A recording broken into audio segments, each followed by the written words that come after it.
मंगलवार को 13वें दिन भी इंदौर प्रीमियर कोऑपरेटिव बैंक कर्मचारियों की हड़ताल जारी रही। 13 दिनों से लगातार चल रही हड़ताल से सबसे ज्यादा प्रदेश के किसान प्रभावित हो रहे हैं। इसी के मद्देनजर आयुक्त सहकारिता एवं पंजीयक महोदय मनोज पुष्प द्वारा वार्ता के लिए टीम यूनियन को भोपाल बुलाया गया था, जहां टीम यूनियन द्वारा RCS, MD apex bank, GRCS Bhopal के समक्ष अपनी मांगों की सशक्तता से रखा गया, लेकिन सहकारिता विभाग उनकी शर्तों पर बात मनवाना चाहता था और समय की मांग कर रहा था, जिस पर एसोसिएशन के पदाधिकारियों द्वारा अस्वीकार कर दिया है। अध्यक्ष Sunil Sitwaskar, Indore premier cooperative bank अधिकारी एसोसिएशन एवं यूनियन सदस्य सुमन गुप्ता ने बताया, भोपाल में हुई वार्ता को लेकर 20 मई मंगलवार को प्रशासकीय कार्यालय पर विशेष बैठक आयोजन किया गया, जहां बड़ी संख्या में प्रदेश भर के कर्मचारी उपस्थित रहे। बैठक में मुख्य रूप से आयुक्त एवं पंजीयक महोदय के साथ चर्चा पर विस्तार से बताया गया, साथ ही आंदोलन जारी रखने का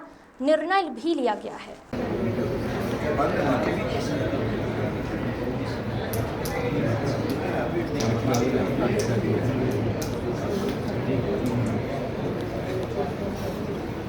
आप सबके मन में विचार था कि कल का घटनाक्रम क्या रहा, हम भोपाल गए तो क्या रहा, उसके विषय में संक्षिप्त में इस प्रकार रहा कि हम सभी लोगों को वहाँ भोपाल बुलाया गया रजिस्ट्रार ऑफिस में, रजिस्ट्रार महोदय द्वारा, और बाकायदा हम 7 लोग यूनियन के वहाँ पहुँचे और उनके समक्ष सभी अपने तीनों जो दोनों मांगे हैं उसके विषय में उन्हें सब बताया। उन्होंने जो दस्तावेज हमसे दस्तावेज वहाँ प्रस्तुत किए और कुल मिला के फिर ओवरऑल डिसीजन ये रहा कि ऐसा महसूस हुआ कि वो हमारी बातों से सहमत हैं। तो हमें भी ये लगा कि शायद हो सकता है हमारे पास आज या कल में कहीं पत्र आ सके,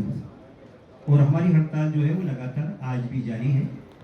अब जैसे भी आगे गतिविधि होती, जो भी होती, उसके अनुसार हम आगे निर्णय। देखिए, हमारे यूनियन के 7 लोग गए थे, उनमें से एमपी फेडरेशन के महासचिव भी हमारे साथ में गए थे और वहाँ पर बहुत अच्छी तरीके से सभी एमडी साहब थे, अपेक्स बैंक के, आरसीएस महोदय के प्रतिनिधि भी थे,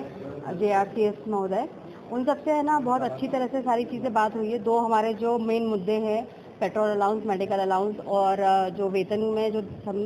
कमी की गई थी उसके संबंध में उनको जितने भी डॉक्यूमेंट चाहिए थे और जो भी प्रॉब्लम्स आ रही थी, मतलब जो भी उनको कन्फ्यूज़न था, वो एक एक कागज़ देकर उनका क्लियर किया गया है कि हमारा पक्ष सर बिल्कुल सही है, हम जो मांगे मान रहे हैं उसमें हमारा कोई भी नेगेटिव नहीं है कि हम ज़बरदस्ती कुछ चाह रहे हैं। सब कागज़ के हिसाब से, जैसे पेट्रोल मेडिकल अलाउंस है उसमें हाईकोर्ट का ऑर्डर है तो हम उसको चाह रहे हैं। बच्चों का जो वेतन भत्ता है वो पूर्व से चल रहा है बैंक में, तो उसके सामान मांगा जा रहा है, तो उसके संबंध में उनको दस्तावेज प्रस्तुत किए गए और उनके द्वारा आश्वासन दिया गया कि हमको 1 आध दिन का टाइम दीजिए और हम इसमें बात करके महोदय से और उस पर आपको अवगत कराएंगे। तो उनका ये मत था कि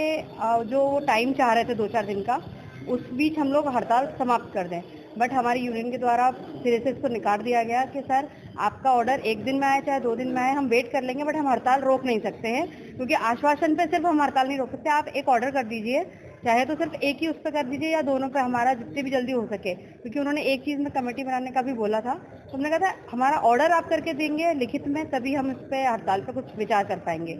सिर्फ आश्वासन पे नहीं कर पाएंगे। क्या लगता है आपको कि आश्वासन पूरा होगा या नहीं होगा, और आपका आंदोलन किस रूप में आगे बढ़ेगा? आंदोलन तो हमको अभी सही दिशा में जाता हुआ देख रहा है, क्योंकि कल जो बातचीत हुई है उससे हमको पॉजिटिव रिस्पांस मिला है। उन्होंने हमारी सारी बातें सुनी है और उसको माना भी है, कहीं भी उनको उसमें डाउट नहीं हुआ था कि हम लोग कहीं गलत हैं। तो हमने अपनी बातें पूरी सक्षमता से और दृढ़ता से रखी हैं और उनके द्वारा उनको स्वीकार किया गया है, बस समय मांगा गया है उनके द्वारा। 4 दिन का जो समय आपको दिया है, यदि उसके बाद में आपकी मांगे नहीं होती तो आगे क्या होता है? वो फिर संगठन साथ में बैठ के उसको डिसीजन लेगा कि आगे हमको क्या करना है। और इस बीच अगर प्रशासन अपना रुख सख्त करता है, किसी के खिलाफ कुछ गलत कार्रवाई या प्रशासनिक कार्रवाई होती है, तो फिर हम हमारी एकजुटता दिखाएंगे, उसमें आंदोलन को और आगे बढ़ाएंगे। आपका नाम?